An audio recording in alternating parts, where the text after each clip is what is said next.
Hello दोस्तों, नमस्ते। अगर आप लोग सोशल मीडिया पे एक्टिव रहते हैं तो कहीं ना कहीं एक घटना जो सामने आई है अभी निकल के, बहुत ऐसा दर्दनीय घटना जीवन में मैंने इससे पहले कभी नहीं सुना था। बहुत सारी ऐसी घटनाएं हमने सुना है, देखा है और जिसे समझने की कोशिश भी की है, लेकिन इस घटना को सुनने और समझने के बाद जो है आंखों से आंसू के अलावा और दूसरा कोई शब्द नहीं निकलता है। बिहार का एक लड़का जो कि इंजीनियर था, मतलब अब नहीं रहे इस दुनिया में। हम बात कर रहे हैं अतुल सुभाष के बारे में, जिन्होंने सुसाइड नोट लिखा। उस सुसाइड नोट को पढ़ने के वक्त जो है आपके आंखों से अगर आंसू रुक जाए तो फिर हमें बताना। उन्होंने सुसाइड क्यों किया इसके बारे में आपको पहले बता देते हैं। उनकी शादी 2019 में एक लड़की से होती है, निशा सिंघानिया करके। जो लड़की उनकी बीवी रहती है, सोशल मीडिया के जरिए से उनका शादी होता है। मतलब हमारे यहाँ जो है भारतीय परंपरा एक अलग चीज़ है, जहाँ पे हमें शादी का एक अलग चीज़ होता है, पर सोशल मीडिया साइट से कोई साइट है, वेबसाइट, जहाँ पे उन्होंने लड़की देखा और शादी किया। वहाँ पे पेशे से तो वो एक AI इंजीनियर का काम करते थे, काफ़ी अच्छा था उनका काम वगैरह। लेकिन जब उन्होंने सोशल मीडिया पे ये सब सारी चीज़ें पोस्ट की, आपने देखा होगा कि भैया सुसाइड नोट उन्होंने लिखा, जिसमें बहुत सारी चीज़ों का जिक्र किया है, बहुत ऐसी चीज़ों का जिक्र किया है जिसको जानने के बाद आपके सच में रोंगटे खड़े हो जाएंगे। हम अभी बोल रहे हैं, हमारे अभी से ही रोंगटे खड़े हो रहे हैं।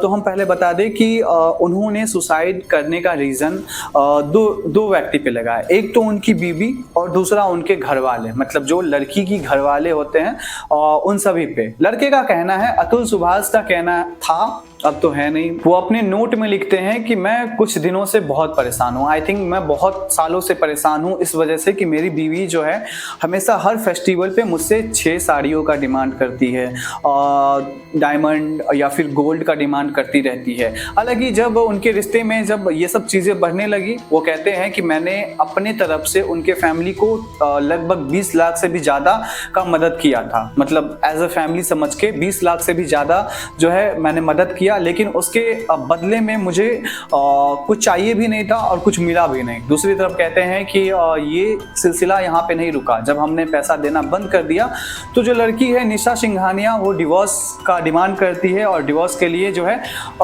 उन पे जो है केस कर, बहुत सारे धाराएं लगा के उन पे केस कर देती है। जहाँ उनका ऑफिस था, जहाँ वो रहते थे, उससे लगभग कई 100 किलोमीटर दूर जो है जाके केस करती है, ताकि लड़के को बार बार परेशानी इसका सामना करना पड़े और बार बार वो अपना काम छोड़ के, सब कुछ छोड़ के यहाँ पे आए और कोर्ट में हाजिरी दे। लड़के जो हैं वो जो अतुल सुभाष हैं वो लिखते हैं अपने नोट में और वीडियोस में बताते हैं कि मेरे साथ जो हुआ मैं चाहता हूँ इसका इंसाफ हो। उनके साथ जो हुआ, वो कहते हैं कि मेरे मरने के बाद मेरी अस्थियों को तभी हाथ लगाना जब मुझे इंसाफ मिल जाए।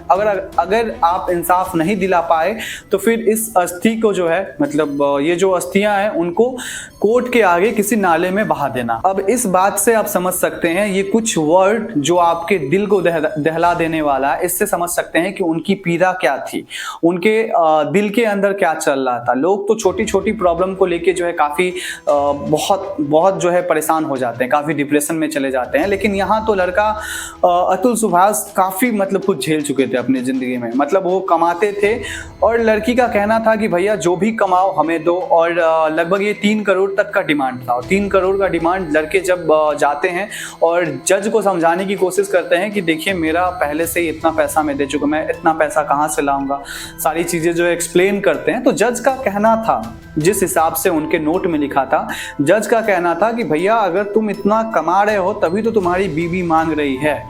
अब जज इस तरह से कहते हैं कि आप इतना कमा रहे हो, इस वजह से आपकी बीवी इतना मांग रही है, तो आपको देना बनता है।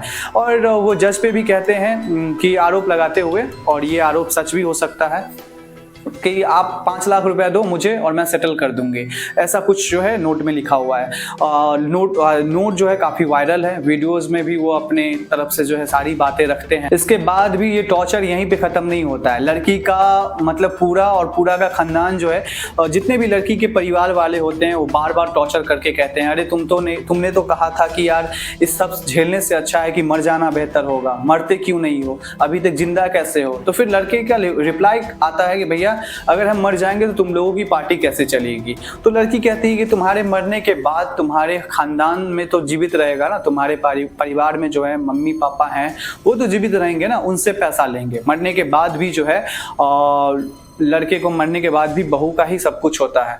ये सब सारी चीजें लिखा गया। आप सोचिए एक लड़की कैसे एक घर को खेलता, खुशियों वाला घर जिसमें सब कुछ था, एक खुशी से भरा हुआ जीवन व्याप्त कर सकते थे चाहते तो, लेकिन सब कुछ बर्बाद करते हुए थोड़ी सी भी जो है कहीं से भी चूक नहीं हुई उस लड़की ने। ये सब सारा हो सकता है कि प्री प्लान जो है मर्डर कह सकते हैं आप। हालांकि ये सुसाइड कम और मर्डर ज़्यादा लग रहा है। वैसे तो ये चीज़ें खुलासा है, सब दुनिया के सामने है कि भैया किस तरह से उनको किस हद से टॉर्चर किया गया। लेकिन इसके बाद जो है बहुत सारे लोग कह रहे हैं कि शायद ये सब चीज़ जो है, ये सब मामला जो है अगर पहले आता दुनिया के सामने तो ऐसा कुछ नहीं होता। लेकिन कहते हैं कि जब किसी के चले जाने के बाद सिर्फ काश पे ही डिपेंड होना पड़ता है, काश ये हो सकता था, काश वो हो सकता था। लेकिन अब तो वो काश और अफसोस करके जो है कुछ होने वाला नहीं है। मतलब वो जिनको जाना था वो तो चले गए, किसी भी तरह से जो है उनको किसी भी हाल में वापस नहीं लाया जा सकता। लेकिन हमें लगता है कि आपके आसपास जितने भी आपके सर्कल में लोग हैं उनसे मतलब कांटेक्ट हमेशा बनाते रखिए कि भैया आपके जीवन में अगर सब कुछ सही नहीं चल रहा है तो एक ऐसे दोस्त होना चाहिए जो चाहे ऐसे एक मेंबर होना चाहिए जो हमेशा टाइम पे सही राय दिखाए। हालांकि हमें अभी भी लगता है कि उनके साथ बहुत ज़्यादा जो है वर्ताव में गलत हुआ, टॉर्चर किया गया, हर वक्त उनको जो है धरती पे रहते हुए नर्क वाला फील दिलाया गया होगा। इस बात को जो है आप दिल के अंदर रख के समझिए, खुद को वहाँ पे आप रख के समझिए, तब आपको ये फील होगा। हमें लगा कि हमें आपसे कुछ इस मुद्दे पे बातचीत करनी चाहिए। वैसे आपका क्या कहना है कमेंट में बताइए। प्यार से बोलिए श्री राधे राधे।